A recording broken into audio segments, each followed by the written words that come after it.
The council chamber fell silent the moment Elder Mathis finished speaking. Not the silence of shock. Not the silence of protest, the silence of consensus. Maren stood at the center of the room, her hands steady at her sides, her face unreadable. She had known this moment was coming. Perhaps she had always known. But knowing something and standing inside it are two different experiences entirely. The bond cannot be felt in her, Mathis continued, his voice carrying the weight of finality rather than cruelty. She is not broken by choice, but she is broken nonetheless. No one argued. No one shifted uncomfortably in their seats. The 37 members of the Thornwood Pack simply watched as Maren absorbed the verdict that would erase her from their ranks. This is what rejection often looks like. Not violence, not hatred, just the quiet agreement that someone no longer belongs. When Maren turned toward the chamber doors, she did not run, she did not cry. She walked the way a person walks when they have already rehearsed this moment 1,000 times in their mind. The crowd parted for her, not out of respect, but out of the same instinct that makes people step aside for something they do not wish to touch. And when the doors closed behind her, no one followed. Sometimes the cruelest exile is the one that requires no cruelty at all. Maren had been born into the Thornwood Pack 24 years before that council meeting. Her mother had died in childbirth. Her father had raised her alone until he was killed in a border dispute when she was 9. After that, she became a ward of the pack, fed, sheltered, but never quite claimed. The problem was not her character. It was not her work ethic. It was not her loyalty. The problem was something far more fundamental. Maren could not feel the pack bond. In werewolf communities, the bond is everything. It is the invisible thread that connects every member to the collective, a pulse of belonging that confirms your place in the hierarchy, your allegiance to the alpha, your right to exist among your kind. Most wolves feel it from birth. It strengthens with age, deepens with trust, and anchors the soul during transformation. Maren felt nothing. She could shift, she could run, she could hunt. But when others described the warmth of connection that flooded their chests during a full moon gathering, Maren experienced only silence. When the Alpha issued a command that made every wolf in the territory instinctively straighten, Maren had to consciously choose to obey. She was not defiant. She simply could not feel what everyone else felt without thinking. For years, this was tolerated. The elders assumed the bond would develop. They waited through her adolescence, through her 20th year, through her 23rd. But the bond never came. And in a society built on instinctive loyalty, a wolf who must choose to belong is a wolf who might one day choose to leave. That uncertainty was unacceptable.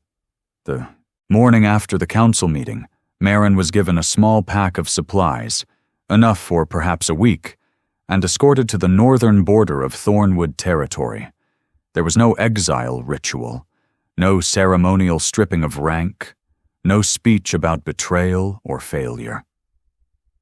The 2 guards who walked her to the boundary barely looked at her. They were not angry. They were simply finished. This is an important distinction.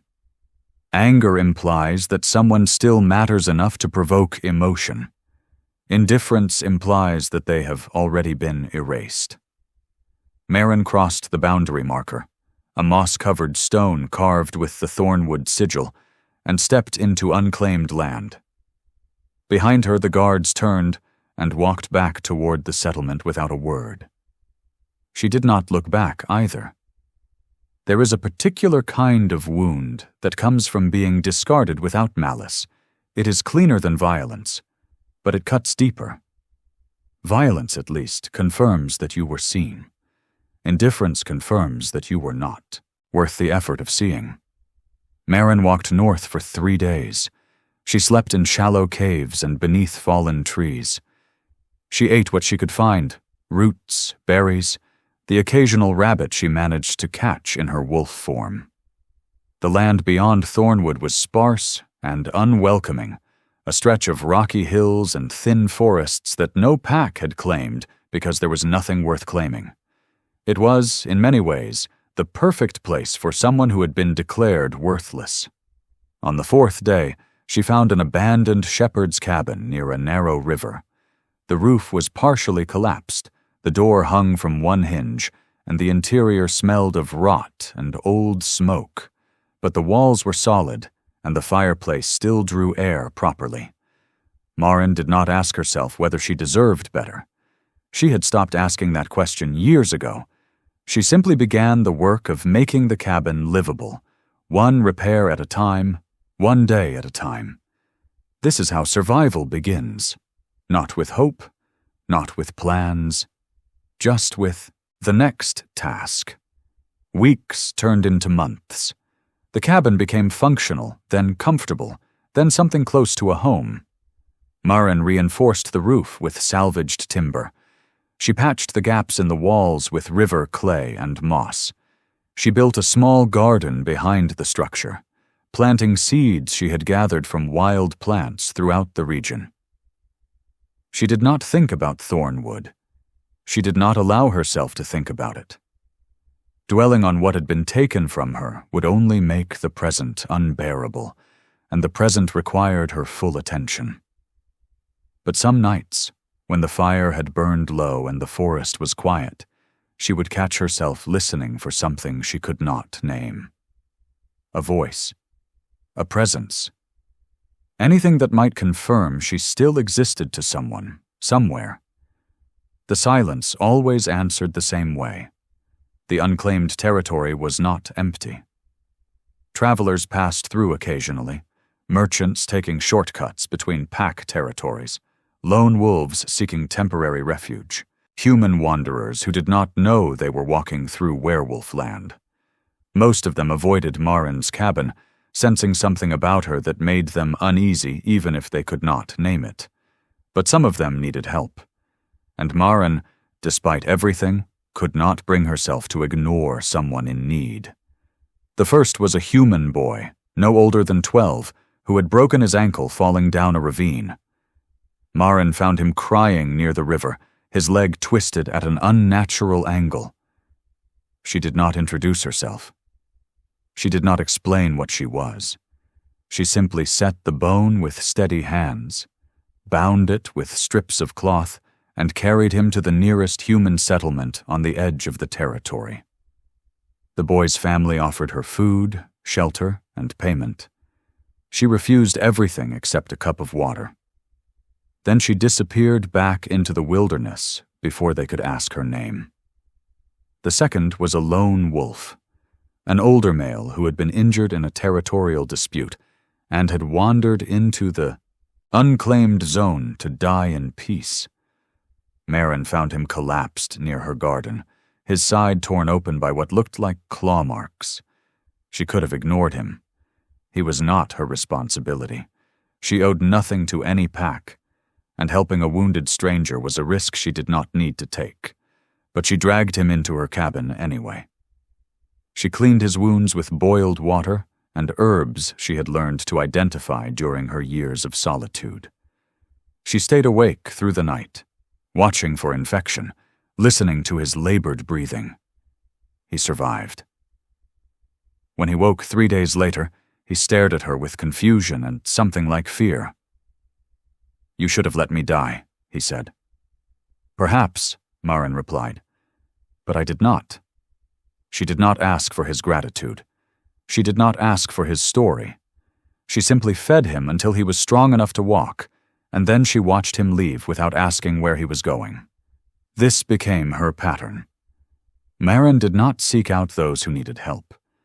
She simply did not turn away when they appeared. A merchant whose wagon had broken an axle. A young woman fleeing an arranged mating she had not consented to. A pack scout who had been poisoned by a rival territory and left for dead. Maren helped them all. She asked for nothing in return. She never explained who she was or why she lived alone in the unclaimed land. And when they left, she returned to her solitary routine as though nothing had happened. There is a kind of strength that does not announce itself. It does not seek recognition or demand acknowledgement. It simply exists, quiet and constant, doing what needs to be done because it needs to be done. Maren had spent her entire life being told she was incomplete. The absence of the bond made her less than whole. But in the silence of her exile, she discovered something the elders of Thornwood had never considered. Perhaps wholeness was not about what you could feel. Perhaps it was about what you chose to do, regardless of feeling. She did not think of herself as brave. She did not think of herself as kind. She simply acted according to principles she had never been taught, but had somehow always known. And slowly, without her knowledge, her actions began to attract attention.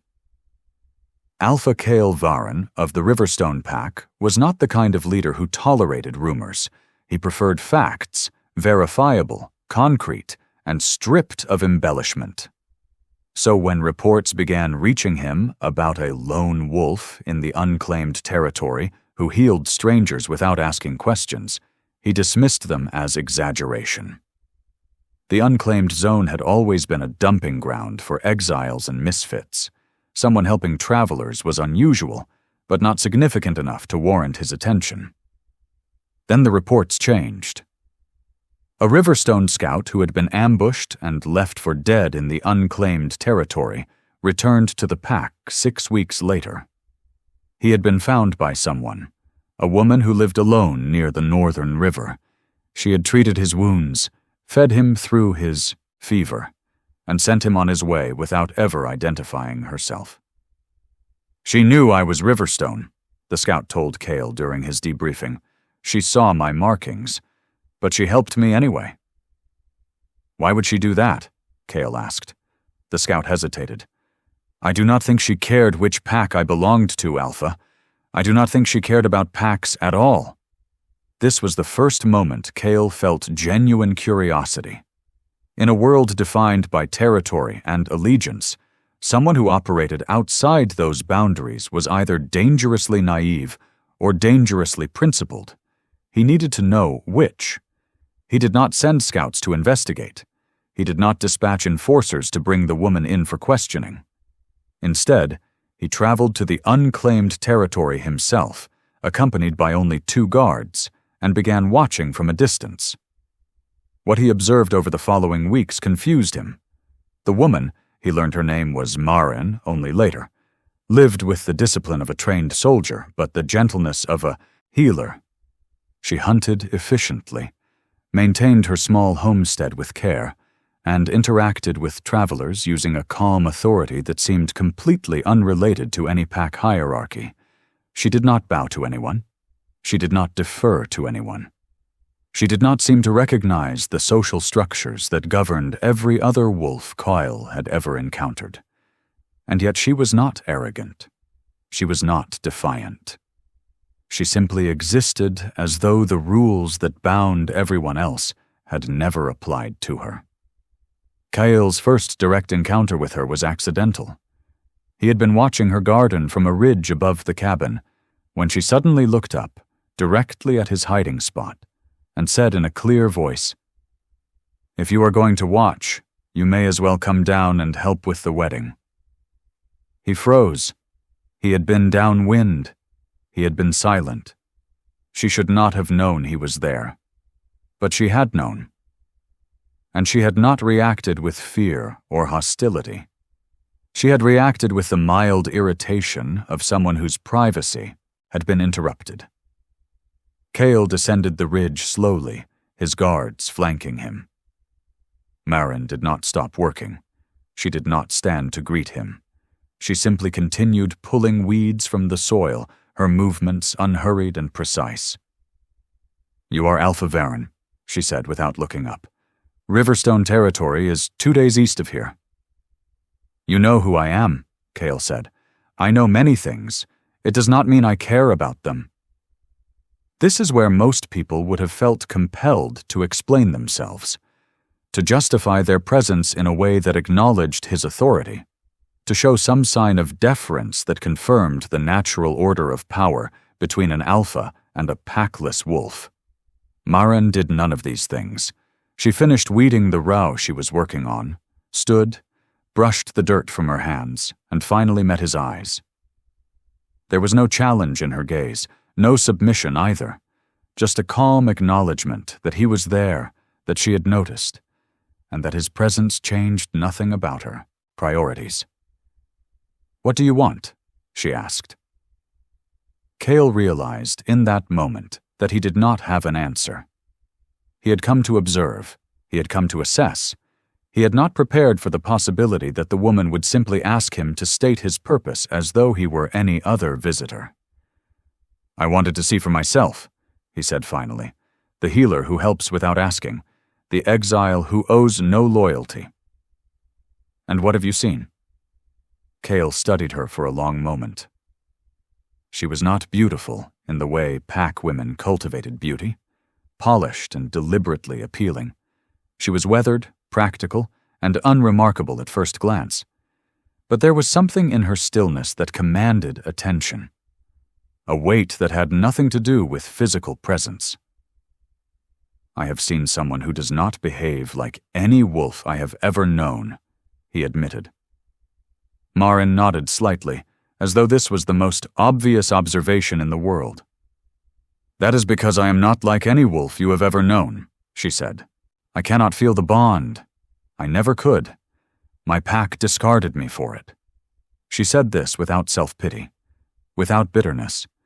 She said it the way someone might report the weather. A fact, nothing more. Coil should have walked away then.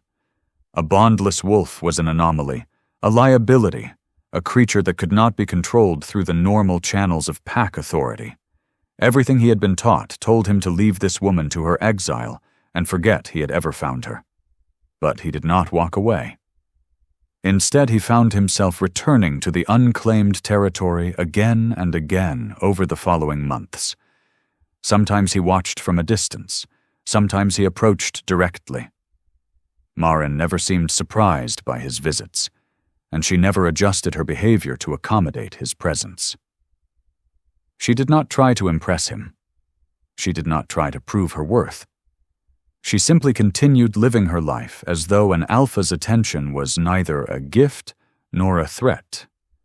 And that, more than anything else, was what Cale could not stop thinking about.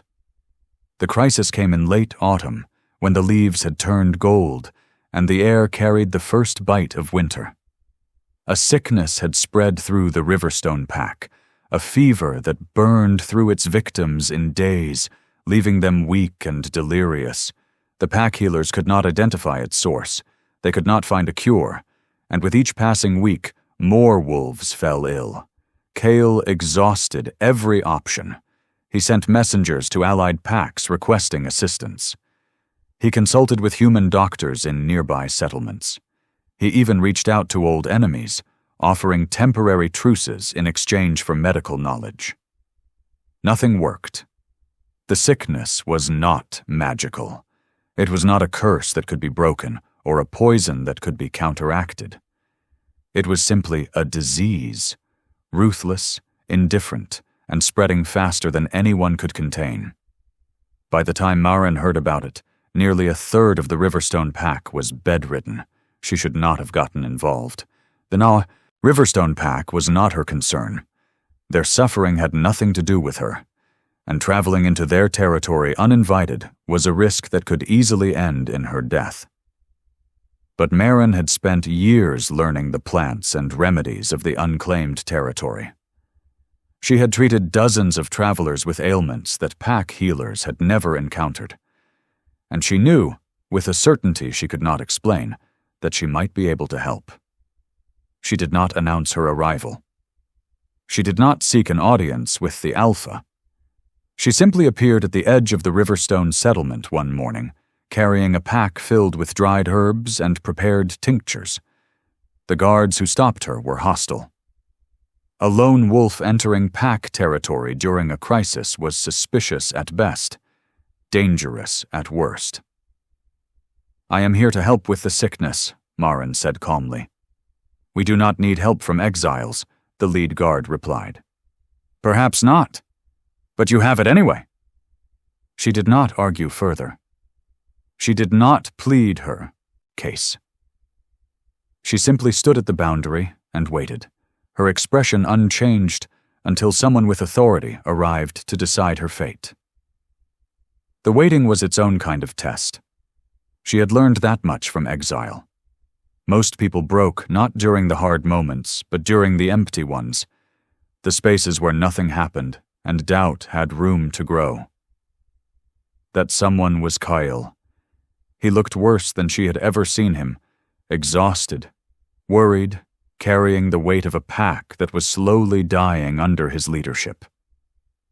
When he saw her standing at the boundary, something flickered across his face. Relief, perhaps, or hope, or simply the recognition that he had run out of options. "You should not be here," he said. "I know. If you cannot help, my people will blame you. They will need someone to blame." "I know that too." Cale studied her for a long moment. Then he stepped aside and gestured for her to enter. What followed was 3 weeks of grueling work. Maren did not have a miracle cure. She had observation, patience, and a willingness to try approaches that the pack healers had dismissed as unconventional. There were moments she was certain it would not be enough. Wolves she had treated through the night who did not wake the next morning. Families who looked at her with something between hope and accusation, waiting for her to perform a miracle she had never promised. She identified the source of the sickness: contaminated water from a stream that had been polluted upstream by a decaying animal carcass. She developed a treatment regimen that addressed the fever's symptoms, while the body fought off the infection. She worked alongside the pack healers, teaching them what she knew, learning from them in turn. She did all of this without shifting, without accessing any supernatural ability, without the pack bond that would have allowed her to sense who needed help most urgently. She did it through sheer, relentless effort, and slowly the tide began to turn. Wolves who had been near death started recovering. The spread of new infections slowed, then stopped. By the end of the 3rd week, the crisis was over. Cale found Maren sitting alone near the edge of the settlement, watching the sun set over the western hills. She looked exhausted, more tired than he had ever seen her, but there was no satisfaction in her expression. No pride, just the quiet emptiness of someone who had given everything they had. "You saved my pack," he said, sitting down beside her. "I helped," she corrected. "Your healers did most of the work." "You gave them the knowledge they needed. Without you, we would have lost dozens more." Maren did not respond. She simply continued watching the sunset, her hands folded in her lap. "Why did you come?" Cale asked. "You owe us nothing. You have every reason to let pack wolves suffer the way your pack let you suffer." Maren was silent for a long moment. When she finally spoke, her voice was quiet but firm. "I did not help because I owed anyone anything. I helped because people were dying, and I could do something about it. That is all." This is what moral strength looks like, not righteousness, not the expectation of reward, just the simple recognition that doing good is its own justification. Cale understood in that moment that everything he had been taught about bondless wolves was wrong. The bond was supposed to be what made wolves loyal, what made them trustworthy, what made them part of something larger than themselves. But Maren had no bond, and she had risked her life for strangers anyway. Whatever made her who she was, it was not the absence of something essential, it was the presence of something rare. The Riverstone pack recovered. The dead were mourned. the living returned to their routines, and Maren prepared to return to her cabin in the unclaimed territory. She did not expect gratitude. She did not expect acknowledgement. She had done what needed to be done, and now her role was finished. But Cale was not finished with her.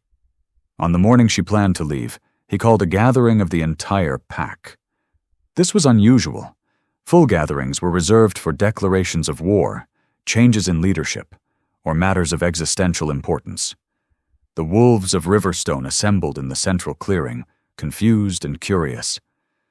Coyle stood at the front, his posture rigid with the weight of what he was about to say. 3 weeks ago, this pack was dying, he began. Our healers could not save us. Our allies could not help us. We were watching our own people fade away, and there was nothing we could do. The crowd murmured in agreement. The memory was still raw. Then someone came to us, someone with no obligation to help. Someone who had been cast out by her own people and had every reason to let pack wolves suffer. Cale paused. Maren of Thornwood saved us, and she asked for nothing in return. The murmuring grew louder. Several wolves shifted uncomfortably. A Bondless Exile had entered their territory, worked among their healers, and they had not even known her history until now. I know what tradition says about wolves like her, Cale continued. I know the rules we have followed for generations. But I also know what I saw during those 3 weeks. I saw courage without the bond to compel it. I saw loyalty without the instinct to enforce it. I saw a woman who could have walked away and chose not to. He turned toward Maren, who was standing at the edge of the gathering, her face unreadable. I am not asking this pack to accept her as a mate. I am not asking you to treat her as one of our own. I am asking something simpler. He raised his voice so every wolf could hear. I am declaring that Maren has the right to exist within Riverstone territory. She is not an exile. She is not a threat. She is under my protection, and anyone who harms her answers to me. The silence that followed was deafening. This was not how things were done. Alphas did not extend protection to bondless wolves. They certainly did not make public declarations defending someone with no pack allegiance. What Cale was doing violated centuries of tradition. But no one challenged him. Perhaps it was respect for his leadership. Perhaps it was gratitude for what Maren had done. Perhaps it was simply the recognition that some rules exist not because they are right, but because no one has been brave enough to question them. Whatever the reason, the Riverstone Pack accepted Coyle's declaration. Not enthusiastically, not with open arms, but they accepted it. And Maren, for the first time in her life, was told she had the right to belong somewhere. She did not cry. She did not thank Coyle. She simply stood at the edge of the clearing, processing what had just happened, trying to understand what it meant. For years, she had trained herself not to want this. Wanting made you vulnerable. Wanting gave others power over you. But standing here now, with Cale's words still hanging in the air, she felt something shift in her chest. A door she had locked so long ago she had forgotten it existed. Later, when the gathering had dispersed and the two of them were alone, Cale approached her. You do not have to stay, he said. I gave you the right to exist here, not the obligation. If you want to return to your cabin, I will not stop you. Maren looked at him for a long moment. There was something in his expression she had not seen before. Not authority, not calculation, but something softer, something vulnerable. Why did you do this? She asked. Cale hesitated. Because you deserved it, because the rules that cast you out are wrong, because... He stopped, as though the next words were difficult to say. Because I have watched you for months, and I cannot stop thinking about you, and I do not know what that means, but I know I could not let you disappear again. This was not a declaration of love. It was something more honest than that, an admission of confusion, of attraction, of a connection that did not fit any category Cale understood. Maren did not respond immediately. She was not accustomed to being seen. She was not accustomed to mattering. But she did not walk away. "I will stay," she said finally. "For now." It was not a promise. It was not a commitment. It was simply a choice, the same kind of choice she had made her entire life, one step at a time, one day at a time. And that was enough. News of what had happened in Riverstone territory spread quickly. An alpha had publicly defended a bondless wolf. He had granted her rights that tradition reserved for full pack members, and he had done so not because she was powerful or valuable in any conventional sense, but because he believed she deserved it. The response was mixed. Some packs viewed Kyle's decision as a weakness, a sign that Riverstone was losing its commitment to the old ways. Others saw it as a curiosity, a strange exception that would likely fade into irrelevance. But in Thornwood, territory, the reaction was something else entirely. Elder Mathis, the same man who had declared Maren broken 2 years earlier, found himself facing uncomfortable questions. If a bondless wolf could earn the protection of a rival alpha, what did that say about Thornwood's decision to cast her out? If Maren had value, proven, undeniable value, had they made a mistake? These were not questions Mathis wanted to answer. A delegation was sent to Riverstone. Officially, it was a diplomatic visit, a gesture of goodwill between neighboring territories. Unofficially, it was an attempt to understand what had happened, and perhaps to reclaim some measure of control over the narrative. Maren was present when the Thornwood delegation arrived. She had not been invited to the meeting, but Cale had insisted she attend. "They cast you out," he said. "They should have to look at you." She recognized Elder Mathis immediately. He looked older than she remembered, grayer, more weathered, carrying a heaviness she had not noticed during her exile. When he saw her standing beside Cale, something flickered across his face. Not guilt, exactly, but something close to it. "Maren," he said, his voice carefully neutral. "We did not expect to see you here." "I did not expect to be here," she replied. "And yet." The meeting was formal and tense. Mathis asked questions about the sickness, about Maren's role in treating it, about the nature of Cale's declaration. Kyle answered each question with the same calm authority that had earned him his position as Alpha. But the real conversation happened later, when the formal meeting ended, and Mathis approached Maren privately. "You have done well for yourself," he said. "Better than any of us expected." Maren studied him. "What did you expect?" "Honestly, we expected you to die. The unclaimed territory is not kind to lone wolves. And yet I survived." "Yes." Mathis paused. "I will not apologize for the Council's decision. We did what we believed was right at the time." "I am not asking for an apology." "Then what do you want?" Maren considered the question. For years, she had imagined what she would say if she ever faced the elders who had discarded her. She had rehearsed speeches of anger, of accusation, of bitter triumph. But standing here now, she realized none of those speeches mattered. "I want you to understand something," she said finally. "You did not break me. You did not even slow me down. You simply delayed me, and now I am exactly where I was always meant to be." Mathis had no response to that. He simply nodded, turned, and rejoined his delegation. The Thornwood visitors left the next morning.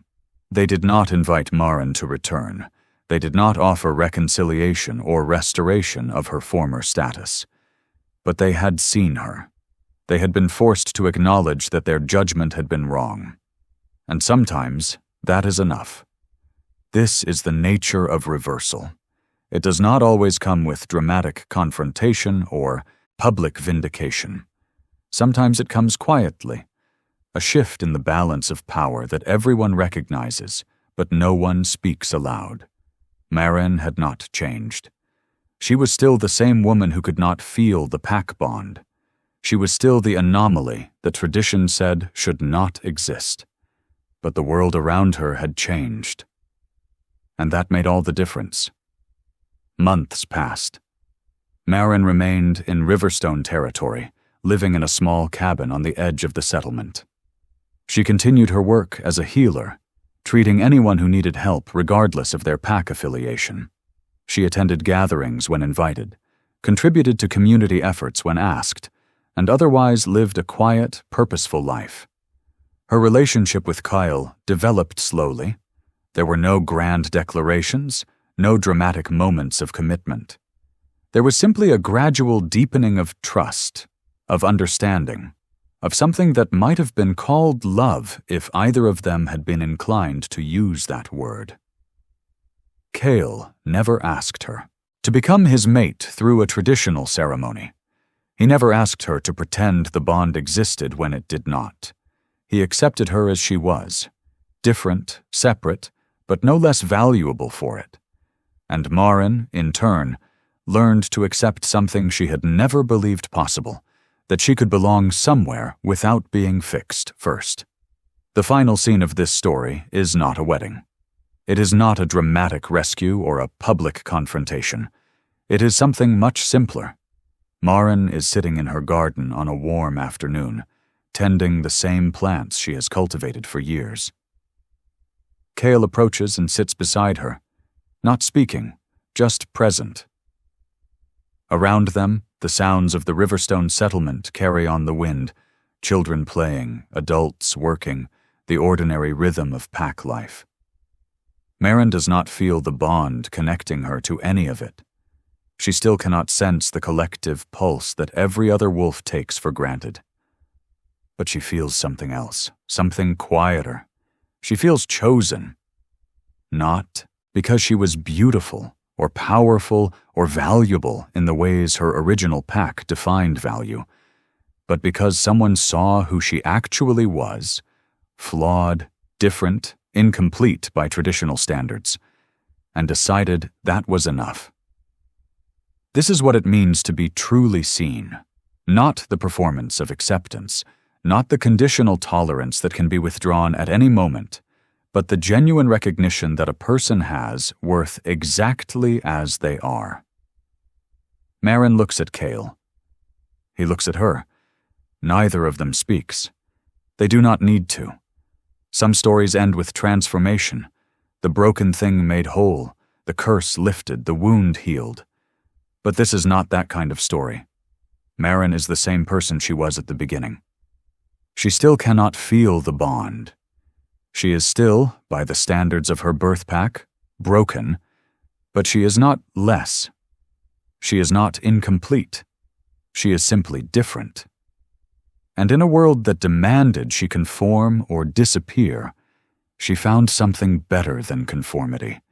She found someone who saw her clearly, accepted her fully, and chose her deliberately. That is not a fairy tale ending. It is something more honest than that. It is the recognition that dignity does not require permission, that worth does not require validation, that love, when it is real, does not ask you to become someone else. It simply asks you to stay. And Maren stayed. This story explores rejection, resilience, and the quiet power of being chosen not for what you could become, but for who you already are. If you connected with Maren's journey, consider subscribing and sharing this video with someone who needs to hear that different is not the same as broken. Until next time.